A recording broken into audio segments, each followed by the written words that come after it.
여러분 안녕하십니까? JTB 뉴스입니다.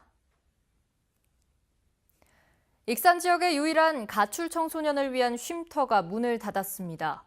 쉼터가 폐쇄되면서 가출 청소년들이 길거리로 내몰리게 됐습니다. 첫 소식 김진형 기자입니다.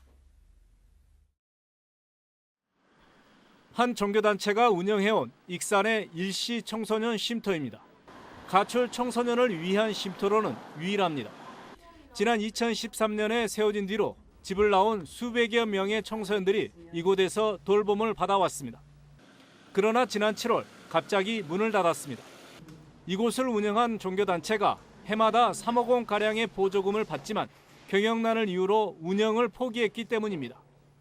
청소년 쉼터가 문을 닫으면서 300명가량의 가출 청소년들이 거리로 내몰리게 됐습니다.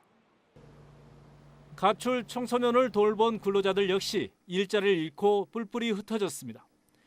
쉼터의 폐쇄는 가출 청소년들의 피해로 이어질 수밖에 없는데도 피해를 줄이기 위한 익산시와 운영기관의 노력은 부족했다는 지적이 나오고 있습니다. 공백이 없도록 이 기관하고 협의를 해서 최소한도 언제까지 찾을 때니까 언제까지 더 운영을 연장을 해줘라. 이렇게 해가지고 대안 마련이 됐어야 되는데 그런 게 전혀 없죠. 하루 이틀 머물다가 가는 청소년들이 많아서 이제 연결해가지고 이제 했으면 좋겠다고 했는데 이제 여기 개인이 이제 신청이 들어와야 법인이나 개인이 저희가 이제 받아주는 거기 때문에 지금 그런 상황이었었어요. 위기에 처한 가출 청소년들이 길거리에서 방황하지 않도록 대안이 서둘러 마련돼야 할 것으로 보입니다. JTB 뉴스 김진영입니다. 최저임금 인상으로 자영업자뿐만 아니라 농민들도 고충을 호소하고 있는데요. 최저임금위원회에 농민 대표를 참여시키는 법안이 발의됐습니다. 소액의 예탁금에 적용되는 비과세 혜택을 연장하는 법안도 논의되고 있습니다. 보도에 오정현 기자입니다. 현재 최저임금위원회는 근로자, 사용자 대표, 공익위원 등 27명으로 구성되어 있습니다. 농어민들의 목소리를 대변할 위원은 없습니다.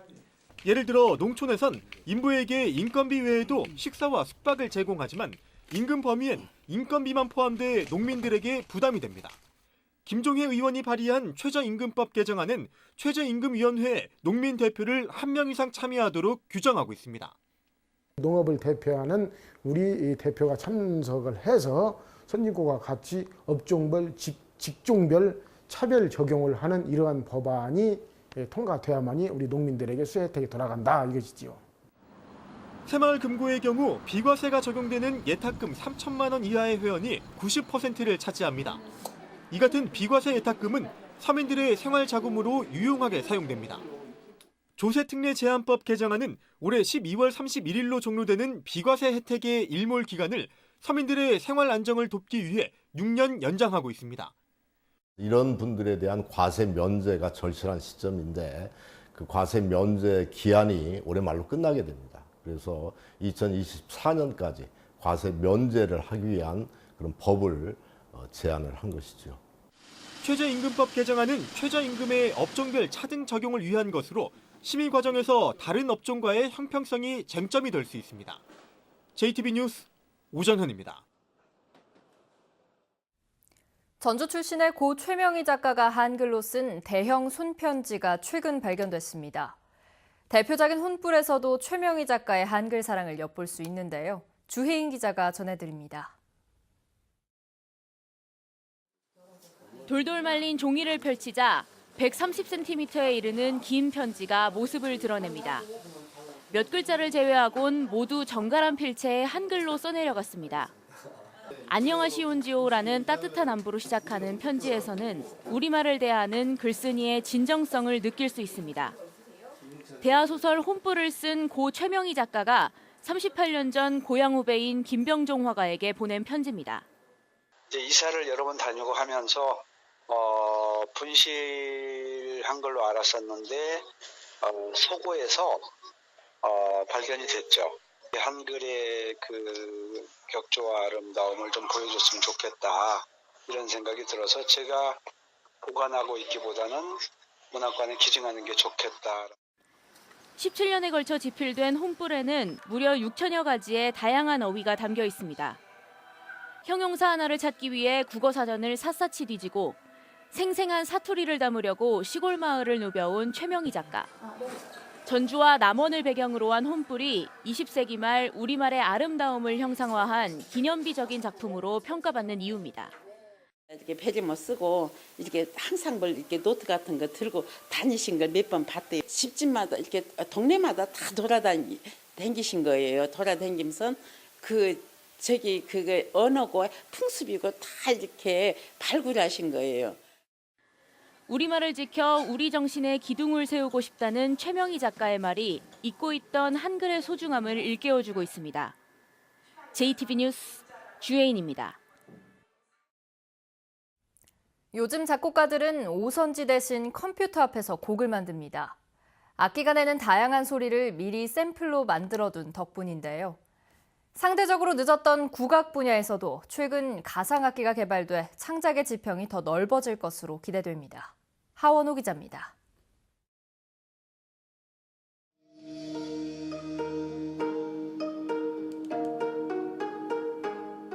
우리 민요 강원도 아리랑입니다. 연주에 사용된 피리와 해금, 가야금은 모두 가상악기입니다. 실제 국악기에서 수백 가지의 단음 샘플을 녹음해 합성한 겁니다. 기존의 가상 국악기와 달리 다양한 연주법을 탑재해 자연스러운 재현이 가능합니다. 연주자분들은 막 흔들고 떨고 다양한 주법이 있죠. 예컨대 좀 떨고 싶다 그러면은 이런 이제 샘플을 선택하기도 하고요. 전통 음악에서 자주 사용되는 대표적인 음악 구조를 다양하게 사용할 수 있어 손쉽게 국악 창작곡을 만들 수 있습니다. 자기가 이제 상상하는 것들이 실제로 어떤 다른 사람들의 도움 없이 재현이 된다는 것 자체는 상당히 큰 메리트거든요. 전북대 산악협력단이 3년간의 노력 끝에 국악기 16종, 2천여 개의 악구를 데이터베이스로 만들었는데 내년부터 상용화가 가능합니다. 힙합하는 청년들이라든지 우리 음악에 관심 있는 해외 창작자들이 우리 음악에 좀 더 쉽게 다가올 수 있게, 그다음 좀 더 자유롭게 활용할 수 있도록 재료들을 제공하는 데 많은 관심을 뒀습니다. 독특한 색깔을 지닌 우리 소리가 첨단 기술과 결합해 창작의 지평을 넓히고 있습니다. JTB 뉴스 하원호입니다. 진안군 마이산 인근 산약초타운에서 활짝 핀 구절초가 가을 등산객들을 맞이하고 있습니다. 남원시의 어린이와 청소년들을 위한 도서관이 들어섭니다. 나금동 기자입니다. 화사하게 핀 구절초가 절정을 이뤄 한 폭의 그림을 연상시킵니다. 진안 마이산 북부 산약초타운에는 구절초와 맹문동, 비비추 등 약초류와 조경수 200여 종이 심어져 있습니다. 마이산을 방문하는 관광객들에게 가을의 정취를 느낄 수 있는 또 하나의 볼거리를 제공하고 있습니다. 이번 주말에 가족, 연인들과 함께 구절초 동산으로 놀러와 주세요. 남원시 도통동에 어린이 청소년 도서관이 조성됩니다. 57억 원을 들여 3층 규모로 건립되는 이 도서관에는 장난감 대여실과 어린이 자료실, 동아리실 등이 들어섭니다. 어린이 청소년 도서관은 개방형 복합문화 공간으로서 어린이와 청소년들이 꿈과 희망을 마음껏 펼칠 수 있는 공간이 될 것입니다. 순창군이 일부 침대의 라돈 검출로 인한 군민들의 불안감을 해소하기 위해 가정용 라돈 측정기를 빌려줍니다. 순창군민 누구나 각 읍면사무소에 신분증을 갖고 방문하면 하루 1,000원의 측정기를 이용할 수 있습니다. JTB 뉴스 나금동입니다.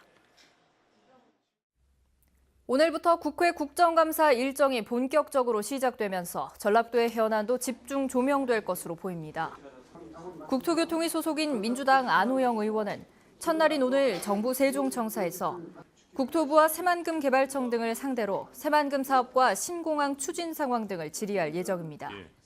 또 산자위 소속인 조배숙 의원은 GM 군산공장 폐쇄 이후 정부의 후속 조치가 미흡한 점과 사후 대책을 따져 물을 예정이며 복지위 소속인 김광수 의원은 최근 논란이 일고 있는 국민연금 기금운용본부 문제를 집중 추궁할 계획입니다.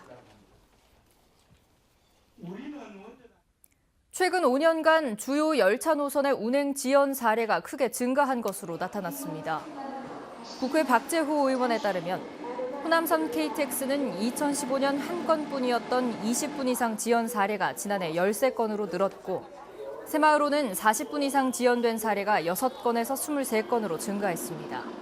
또 전라선 KTX는 1건에서 5건, 새마을호는 5건에서 15건으로 늘었습니다. 박 의원은 열차가 일정 시간 지연되면 배상하도록 돼 있지만 코레일이 적극적으로 알리지 않아 모르는 승객이 많다면서 이를 의무화해야 한다고 말했습니다. 올해 전북에서 사들이는 공공비축미 물량이 47,425톤으로 지난해보다 3.3% 늘었습니다. 전라도는 특히 친환경 농법으로 재배한 벼 2,100톤을 올해 처음으로 사들인다고 밝혔습니다. 공공비축미 매입은 이달 중순부터 본격적으로 시작돼 연말까지 진행됩니다. 2023 세계 잼버리를 앞두고 잼버리 예정지를 살펴볼 수 있는 쉼터가 조성됩니다. 전라도와 전주 국토관리사무소는 내년까지 부안군 하서면 국도 30호선 인근에 28억 원을 들여 세계 잼버리 조형물과 잼버리 전망대, 주차장 등을 만들기로 했습니다. 전라도는 이번에 조성하는 세계 잼버리 쉼터가 새만금을 찾는 관광객들에게 새로운 볼거리가 될 것으로 기대하고 있습니다. 전주시가 극심한 상업화로 특색을 잃어가는 전주 한옥마을의 재생 사업을 추진합니다.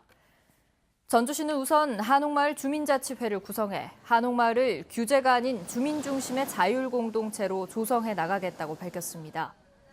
또 한옥마을 상가의 합리적인 임대료를 정하기 위한 협약식을 추진하고 SNS에 한옥마을 주민 소통방을 개설해 발전 대책과 자율 규제 방안 등을 논의해 나가기로 했습니다. 전라도가 전국체전 기간에 336개 모든 경기장에 의사와 간호사 등 의료진 456명을 배치하기로 했습니다. 또한 22곳의 긴급 후송병원을 지정하고 시군 보건소에 비상근무 체계를 유지해 응급 환자 발생에 대비하기로 했습니다. 전라도는 감염병 예방을 위해 숙소 등에 대한 소독을 강화하고 경기장에는 손 소독제를 비치할 계획입니다. 완주경찰서는 유치원 원아들을 학대해 아동복지법 등을 위반한 혐의로 완주의 한 유치원 교사 26살 이모 씨를 불구속 입건했습니다. 이 씨는 지난 1일부터 닷새 동안 원생 5명의 머리를 주먹으로 때리거나 화장실에 가두는 등 학대한 혐의를 받고 있습니다. 해당 유치원 관계자는 일부 학대 사실을 CCTV 녹화 영상을 통해 확인해 이 씨를 즉시 해임했다고 밝혔습니다. 군산경찰서는 옷가게를 돌며 옷을 훔친 혐의로 43살 김모 씨를 불구속 입건했습니다. 김 씨는 지난 8일 군산시 조촌동 한 아웃렛에서 시가 47만 원 상당의 코트를 몰래 입고 가는 등 이틀 동안 2차례에 걸쳐 모두 51만 원어치의 옷을 훔친 혐의를 받고 있습니다. 오늘은 구름이 많고 쌀쌀하겠습니다. 낮 최고 기온은 전주 17도, 익산 18도 등 14도에서 18도 분포로 어제보다 3, 4도가량 낮겠습니다. 바람까지 강하게 불어 체감 온도는 더 떨어지겠습니다. 내일 아침 기온은 3도에서 9도 분포로 올가을 들어 가장 낮겠고 동부 내륙 지역 고지대에는 서리가 내릴 가능성도 있습니다. 전주기상지청은 당분간 평년 기온을 밑도는 추위가 이어지겠다며 건강관리에 주의할 것을 당부했습니다.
JTB 뉴스를 마칩니다. 여러분 고맙습니다.